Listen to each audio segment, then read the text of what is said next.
Today we are going to read Disney's Chicken Little. My name is Chicken Little. I am the cute one with the glasses. I live in Oakley Oaks with my dad and my best friends in the whole world, Runt, Abby, and Fish. One day I was sitting beneath an old oak tree when boink! Something whacked me on the head. As I opened up my eyes, I saw a strange thing. It looked like a piece of the sky. I didn't want anyone else to get hurt by the piece of falling sky, so I quickly spread the news. "The sky is falling! The sky is falling!" I warned the town, ringing the school bell. Soon the whole town was in a panic, but it turned out the sky wasn't falling after all. I had just made a mistake. At least, that's what my father told me. The whole town, when I tried to apologize, he said that I had been hit by an acorn. After that, everybody thought I was crazy. They called me the crazy little chicken. It made me really sad, and my father just told me to stay out of sight. That was the worst part. I think he was embarrassed by me. Then I came up with a plan. If I could do something spectacular, everyone would remember me for that instead. So I joined the baseball team. At first I wasn't very good. In fact, I was terrible. But during the championship, I somehow able to hit a home run. Can you believe it? One good smack with the bat was all it took. Wow! I became a star of the town. Everybody wanted to talk to me and be my friend. It was fantastic. Best of all, my dad was happier than I had seen him in a long time. I guess that puts the whole sky is falling incident behind us once and for all. "Hey, kiddo," my dad said. Finally, my luck was changing. I was so happy.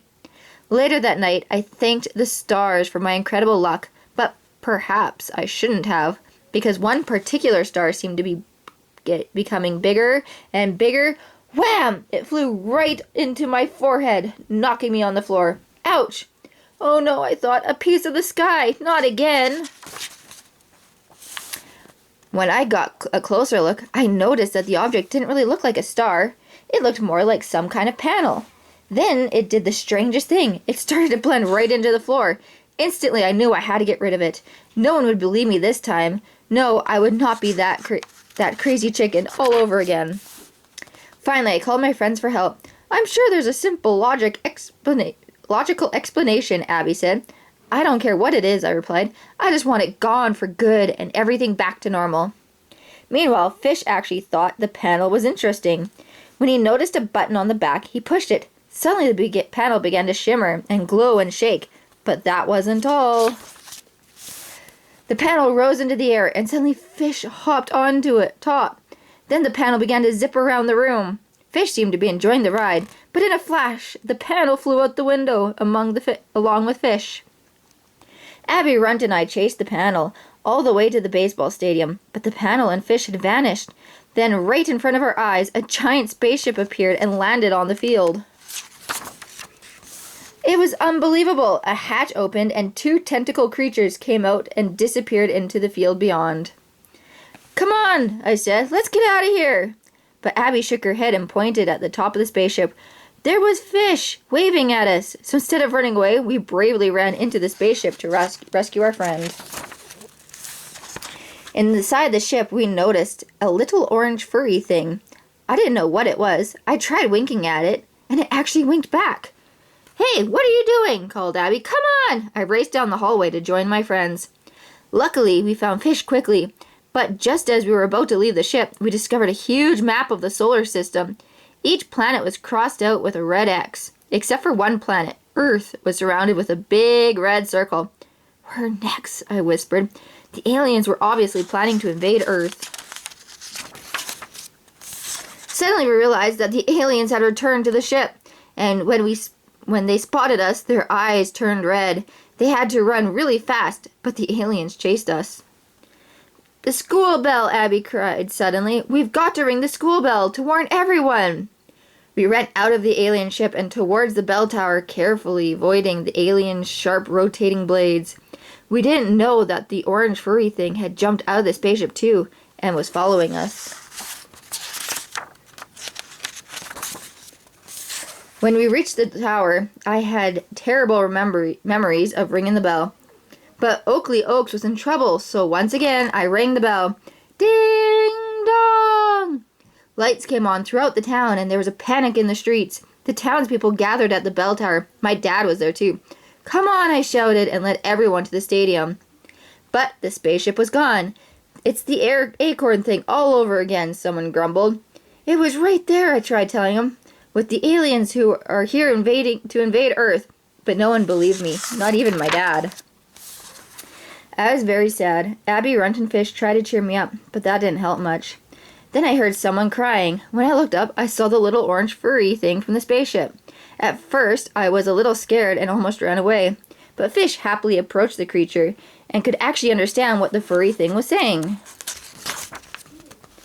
Fish explained that the orange furry creature was an alien baby. He had been left behind when the spaceship took off from the stadium. Now he was lost. But before we could do anything about it, a terrible rumbling filled the air. We looked at the sky and could hardly believe our eyes. A fleet of spaceships was attacking Oakley Oaks. The alien baby happily jumped up and down at the sight. He eagerly ran to meet his parents. For the third time, everyone in town panicked. But I knew it wasn't a real attack. The aliens just wanted their lost baby. Just then, my dad grabbed my arm. Get in the car! We've got to go! No, wait. It's actually a rescue mission, I tried to explain. What? He asked. Forget it, I said. You wouldn't believe me anyway. You hadn't before, so why should he now? Instead of I chased the alien baby. I knew I could stop the attack if I could get him back to his parents, but first I had to catch him. Whoosh! A speeding car was heading straight for the alien baby, who was trying to cross the road. I jumped to rescue him and barely avoided the car. We slammed through the door of the town movie theater. My dad followed us inside. We've got to get out of here, he said. No, wait, just listen to me, I told him. I was angry and sad as I turned to my dad. The words just flew out of my mouth. You were never there for me, I blurted out. What? My dad asked, confused.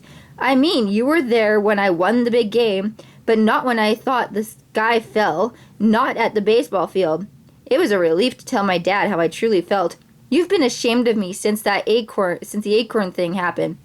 I didn't realize, son, he began. I never meant to. The acorn, the sky, I mean the whole... You're right, he finally admitted. I'm sorry. He hugged me really tight. It felt good, but we really didn't have the time for that. I showed him the alien baby. I could tell he couldn't believe his eyes, but then he pulled himself together. Just tell me what you need me to do, my dad said. He was on my side now. Quickly, we ran towards City Hall, where the big spaceship was hovering. We climbed the stairs and popped the lid off the dome of the building.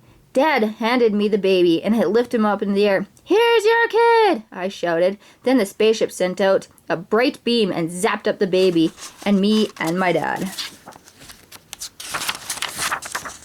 Suddenly, everything went dark. My dad and I were floating in some kind of chamber. A deep voice said, Why did you take our child? It was all an accident, I said. My dad tried to explain that it was an accident, and we were just trying to return the baby. You have violated intergalactic law. That sounded bad. I was terrified. Suddenly, 2 other sets of eyes appeared. We heard the baby alien babbling something. Then a soft female voice said, Honey, he's saying they're telling the truth. It's just a misunderstanding. Well, then, this is awkward, huh? Answered the deep voice. A moment later, we landed on the floor of the spaceship. The aliens were called Mel and Tina. They took us outside, where the alien troops were fixing the town, putting everything back to normal. I cannot tell you how sorry we were for this whole misunderstanding, Mel told my dad. If it hadn't been for your son there, we might have vaporized the whole planet. Soon it was time for the aliens to leave. Sorry again, Mel said to my dad. But hey, I'm a dad. You know how it is with your kids. When they need you, you do whatever it takes. My dad nodded. Then, as the alien family walked back towards their ship, a panel fell out of the spaceship. Clunk. There goes that panel again, Tina sighed. Every year we come here, this thing falling off. She pushes the button and the back of the panel, and it floated back into place. Dad and I smiled at each other. Maybe the sky didn't fall on me last year, but it definitely wasn't an acorn either. As the spaceship lifted off, my dad and I waved goodbye to the aliens. I had a feeling that everything was going to be all right. Now do you believe me when I say that the story is actually true? Every weird bit of it?